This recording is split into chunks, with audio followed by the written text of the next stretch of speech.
ನೋಡ್ತಾ ಇದ್ದೀರಾ ಏಷ್ಯಾನೆಟ್ ಸುವರ್ಣ ನ್ಯೂಸ್. ನಾನು ಅಜಿತ್ ಹನುಮಕ್ಕನವರ್. ಈಗ ಈ ವಾರದ ನ್ಯೂಸ್ ಅವರ್ ಸ್ಪೆಷಲ್ನಲ್ಲಿ news person of the week ಇರ್ತಾರೆ, ಅಥವಾ news subject of the week ಬಗ್ಗೆ ಮಾತನಾಡುವುದಕ್ಕೆ ಒಬ್ಬ ಅತಿಥಿ ನಮ್ಮ ಜೊತೆಗಿರ್ತಾರೆ. ಏನು ಈ ವಾರದ news subject of the week? Regular ರಾಜಕಾರಣದಿಂದ ಹೊರಗೆ ಬಂದು ಯೋಚನೆ ಮಾಡ್ತಾ ಇದ್ದೀವಿ. ಭಾರತ ಮಾತ್ರ ಅಲ್ಲ, ಪ್ರಪಂಚದಾದ್ಯಂತ ಭಾರತದಲ್ಲಿ ನಡೀತಾ ಇರುವ ಮಹಾಕುಂಭಮೇಳದ ಚರ್ಚೆಯಾಗ್ತಾ ಇದೆ.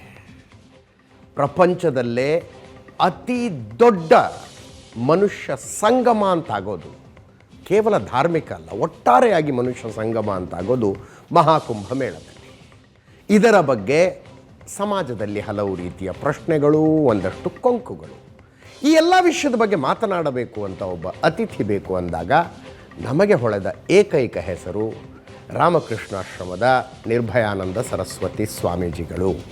ಅವರು ಇವತ್ತು ನಮ್ಮ ಸ್ಟುಡಿಯೋದಲ್ಲಿದ್ದಾರೆ. ಕಾರ್ಯಕ್ರಮಕ್ಕೆ ಸ್ವಾಗತ ಸ್ವಾಮೀಜಿ. ತಮಗೆ ಅವ್ರನ್ನ ಪ್ರಶ್ನೆ ಮಾಡೋದಕ್ಕೆ ಅನೇಕ ಆಹ್ವಾನಿತ ಗಣ್ಯರಿದ್ದೀರಿ. ನಿಮ್ಮೆಲ್ಲರೂ ಕೂಡ ಕಾರ್ಯಕ್ರಮಕ್ಕೆ ಸ್ವಾಗತ. ಮಹಾಕುಂಭಮೇಳ ನಡೀತಾ ಇದೆ, ಸಮಾಜದಲ್ಲಿ ಅನೇಕ ರೀತಿಯ ಪ್ರಶ್ನೆಗಳು, ವೈಯಕ್ತಿಕವಾಗಿ ಪ್ರಶ್ನೆಗಳು, ಎಲ್ಲವುಗಳಿಗೆ ತಮ್ಮಿಂದ ಉತ್ತರ ತೆಗೆದುಕೊಳ್ಬೇಕು ಅಂತ ಬಂದಂಥ ಅದು ನಡೀತಾ ಇರುವಂಥ ಒಂದು ಅತಿ ದೊಡ್ಡ ಚರ್ಚೆ ಏನು ಅಂದರೆ, ಒಂದು ಪರಿಶುದ್ಧ ಅವೈದಿಕ ಆಚರಣೆಯನ್ನು ವೈದಿಕರು ತಮ್ಮ ಕೈಗೆ ತೆಗೆದುಕೊಂಡಂಗೆ ಕಾಣಿಸ್ತಾ ಇದೆ ಮಹಾಕುಂಭಮೇಳ. ಅದು ಹೇಗೆ ಅವೈದಿಕ ಆಚರಣೆ? ಇದು ಅದಕ್ಕೆ ಉತ್ತರ ಏನು, ಸಮರ್ಥನೆ ಏನು, ಎಲ್ಲಿದೆ ದಾಖಲೆ? ಶಿವನ ಮಾರ್ಗದಲ್ಲಿ ನಡೆಯುವಂಥವರು ಶೈವೈಟ್ಗಳು ಆರಂಭಿಸಿದಂಥ ಒಂದು ಕುಂಭಮೇಳ, ಅದನ್ನು ವಿಷ್ಣು ಮಾರ್ಗಿಗಳ ಒಂದು ಶಿವನ ಮಾರ್ಗ ವಿಷ್ಣು ಮಾರ್ಗ ಅಂತ ಎರಡಿಲ್ಲ. ಶಿವ, ವಿಷ್ಣು, ದೇವಿ ಈ ಮೂವರು ಕೂಡ ಒಂದೇ ಸತ್ಯದ ಪ್ರಧಾನ ಮೂರು ಮುಖಗಳು. ನಾನು ಪ್ರಧಾನ ಅಂತ ಹೇಳಿದೆ. ಎಷ್ಟು ಮುಖಗಳಿದೆ ಹಾಗಾದರೆ? ಅದನ್ನು ನೀವು ಕೇಳಿದರೆ ನಿಮಗೆ ಎಷ್ಟು ಮುಖಗಳು ಬೇಕು ಅಷ್ಟು ಮುಖಗಳಿವೆ. ಏಕೆಂದರೆ ಶಿವ ಆಗಲಿ, ವಿಷ್ಣು ಆಗಲಿ, ದೇವಿ ಆಗಲಿ ಅನಂತ. ಅನಂತವನ್ನು ನಾವು ಖಾಲಿ ಮಾಡೋಕ್ಕಾಗಲ್ಲ. ಇದಮಿತ್ತಂ ಅಂತ ಹೇಳೋಕ್ಕಾಗಲ್ಲ. ಅನಂತದ ಲಕ್ಷಣವೇ ಅದು. ಅದೇ ಜಗತ್ತಿನ ಮೂಲ ವಸ್ತು. ಪ್ರಪಂಚ ಬಂದಿರೋದೇ ಆ ಅನಂತ ವಸ್ತುವಿನಿಂದ. ಹಾಗಾದರೆ ಎಷ್ಟು ಮುಖ? ಅದು ಹೀಗಿದೆ, ಅದು ಹೇಗಿದೆ ಅಂತ ನೀನು ಹೇಳಲಾರೆ. ಆದ್ದರಿಂದಲೇ ವೇದಾಂತದಲ್ಲಿ ಅನಂತ ಅಥವಾ ಬ್ರಹ್ಮನನ್ನು ಬ್ರಹ್ಮ ಹೀಗಿದ್ದಾನೆ ಅಂತ ಹೇಳಲ್ಲ, ಅವನು ಹೇಗಿಲ್ಲ ಅಂತ ಹೇಳ್ತಾರೆ. ಅಷ್ಟು ಬಿಟ್ಟರೆ ಉಳಿದಿದ್ದೆಲ್ಲವೂ ನೇತಿ ನ ಇತಿ, ಹೀಗಿಲ್ಲ ಅವನು.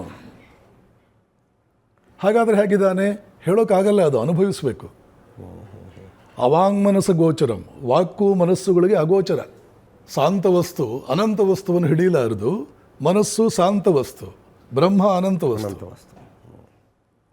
ಆದ್ದರಿಂದ ಶಾಂತ ವಸ್ತುವನ್ನು ಮಾತ್ರವೇ ಹಿಡಿಯಬಲ್ಲ ಮನಸ್ಸು ಪರಬ್ರಹ್ಮ ಅಥವಾ ಬ್ರಹ್ಮನನ್ನು ಕುರಿತು ಹೇಳುವಾಗ ಅದಲ್ಲ ಅದಲ್ಲ ಅದಲ್ಲ ಅಂತ ಹೇಳಬೇಕೇ ಹೊರತು ಅದು ಹಾಗೆ ಅಂತ ಹೇಳಲಾರದು. ನೇತಿ ನೇತಿ ನೇತಿ ಅಂದರೆ ನ ಇತಿ, ಇತಿ ಅಂದರೆ ಹೀಗೆ, ನ ಅಲ್ಲ, ಹೀಗಲ್ಲ. ಹಾಗಾದರೆ ಈ ಅನಂತ ವಸ್ತುವಿಗೆ ಎಷ್ಟು ಮುಖಗಳು, ಯಾರಿಗೆ ಯಾವ ಮುಖ ಬೇಕು ಆ ಮುಖವನ್ನು, ಅದು ಆ ಸೀಕರ್ ಏನಿದ್ದಾನೆ, ಸಾಧಕ ಏನಿದ್ದಾನೆ, ನಿನ್ನನ್ನು ತಿಳ್ಕೊಳ್ಬೇಕು ಪರಮಾತ್ಮ, ನೀನು ಹೇಗಿದೆಯಾ ತೋರಿಸ್ಕೊಡು ನನಗೆ ಅಂತ ಹೃತ್ಪೂರ್ವಕವಾಗಿ ಭಕ್ತಿಯಿಂದ ಯಾರು ಕೇಳ್ಕೊಳ್ತಾ ಇದ್ದಾನೆ ಅವನಿಗೆ ಕೇಳ್ತಾನೆ ಬ್ರಹ್ಮ, ನಿನಗೆ ಹೇಗೆ ನಾನು ಬಂದರೆ ಇಷ್ಟ ಆಗುತ್ತೆ, ನನಗೆ ಹೀಗೆ ಬೇಕು, ನೋಡು ನಾನು ಹೇಗಿದ್ದೀನಿ, ತಕ್ಷಣ ಅಲ್ಲಿ ಬರ್ತಾನೆ, ಆ ರೂಪದಲ್ಲಿ ಬರ್ತಾನೆ. ಧ್ರುವನಿಗೆ ನಾರಾಯಣ ಪ್ರತ್ಯಕ್ಷ ಆದ.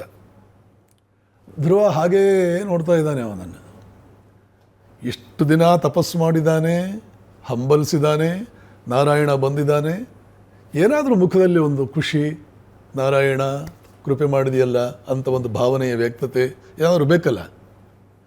ಹಾಗೇ ನೋಡ್ತಾ ಇದ್ದಾನೆ. ಕೇಳ್ದ, ಮಗು ಯಾಕೆ ಹಾಗೇ ನೋಡ್ತಾ ಇದೆಯಾ?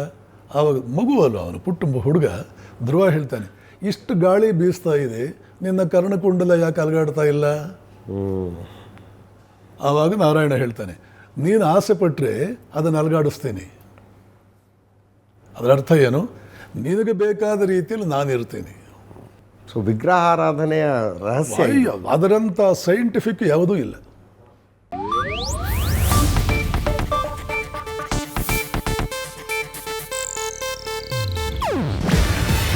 ಇದು ಏಷ್ಯಾನೆಟ್ ನ್ಯೂಸ್ ನೆಟ್ವರ್ಕ್ ಪ್ರಸ್ತುತಿ.